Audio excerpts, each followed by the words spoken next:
रामायण के खल पात्रों में से एक शूर्पणखा थी जो रावण की बहन थी। शूर्पणखा के पास भी राक्षसी शक्तियां थी जिससे वह अपना रूप बदल सकती थी। शूर्पणखा अपने भाई रावण के पास लंका में रहती थी। पौराणिक कथाओं के अनुसार शूर्पणखा एक राक्षस कुल की कन्या थी। शूर्पणखा के पति का नाम विद्युज्जीवा था और वो कालकेय नाम के राजा का सेनापति था जो पाताल में रहते थे। विद्युज्जीवा दैत्य कुल से संबंधित था। उस युग में राक्षस कुल का संबंध दैत्य कुल के साथ निषेध माना जाता था।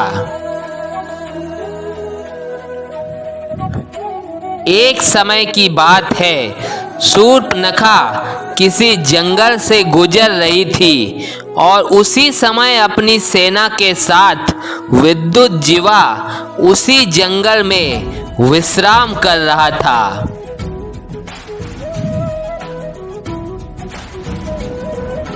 तभी शूर्पणखा उस जगह से गुजरी जहां विद्युज्जीवा विश्राम कर रहा था। जाते जाते दोनों की नजरें एक दूसरे पर पड़ी और दोनों एक दूसरे के रूप पर मोहित हो गए। दोनों को एक दूसरे से प्रेम हो गया। फिर क्या था, दोनों ने एक दूसरे के साथ परिचय किया और फिर शूर्पणखा ने अपने भाई रावण को विद्युज्जीवा एवं उसके साथ अपने प्रेम के बारे में बताया। पहले तो यह सुनकर रावण अत्यंत क्रोधित हो गया, परंतु शूर्पणखा के बहुत हठ करने पर वह शूर्पणखा का विवाह विद्युज्जीवा के साथ करने को तैयार हो गया।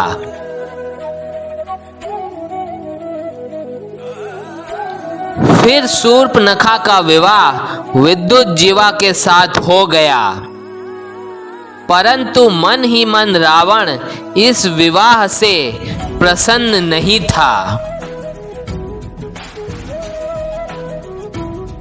यह विवाह का प्रस्ताव उसने केवल अपनी बहन शूर्पणखा के लिए स्वीकार किया था, परंतु मन ही मन वह विद्युज्जीवा से घृणा करता था।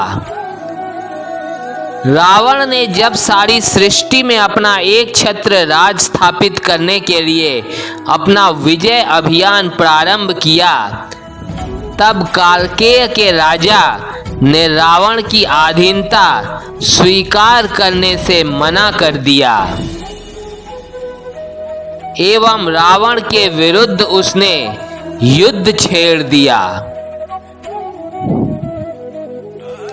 फिर दोनों तरफ की सेनाएं एक दूसरे के आमने सामने आ गई और युद्ध प्रारंभ हो गया। रावण से युद्ध करने के लिए उसके सामने शूर्पणखा का पति एवं कालकेय का सेनापति विद्युज्जीवा आया। रावण और विद्युज्जीवा के मध्य भयंकर युद्ध प्रारंभ हो गया। दोनों एक दूसरे को भयंकर टक्कर दे रहे थे, परंतु रावण की शक्ति के आगे विद्युज्जीवा की शक्ति बहुत कम थी एवं ज्यादा देर तक विद्युज्जीवा रावण के सामने टिक नहीं सका। अंत में रावण ने विद्युज्जीवा का वध कर दिया और कालकेय दैत्यों पर अपनी विजय हासिल कर ली। जब शूर्पणखा को इस बात का पता चला कि उसके भाई रावण के हाथों से उसके पति विद्युज्जीवा का वध हो गया है, तब उसे अपने भाई रावण पर अत्यंत क्रोध आया। उस समय शूर्पनखा गर्भवती भी थी। इस घटना के बाद से ही शूर्पनखा अपने भाई रावण को अपने दुर्भाग्य का कारण मानने लगी। उसने अपने पति की मृत्यु से दुखी होकर अत्यंत विलाप किया। उसके पति की मृत्यु के कारण क्रोध में आकर शूर्पनखा ने रावण को श्राप दिया था कि एक दिन मेरे ही कारण तेरा विनाश होगा। रावण ने शूर्पनखा की बात को उतना महत्व नहीं दिया और उसे अपने भाई खरदूषण के पास पंचवटी में भेज दिया, जिससे उसका दुख कुछ कम हो सके।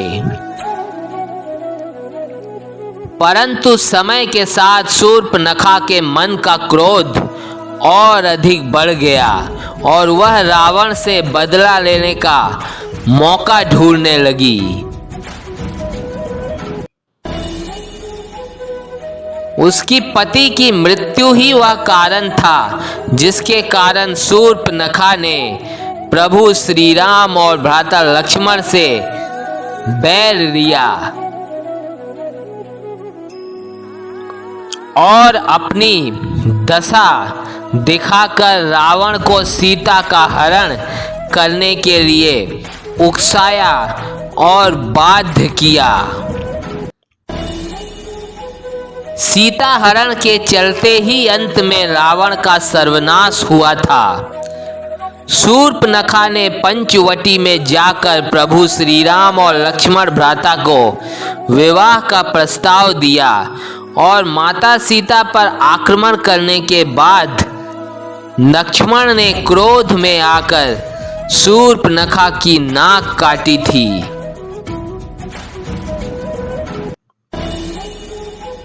यह माना जाता है कि जहां शूर्पनखा की नाक कटी वह स्थान नासिक नाम से प्रसिद्ध हुआ।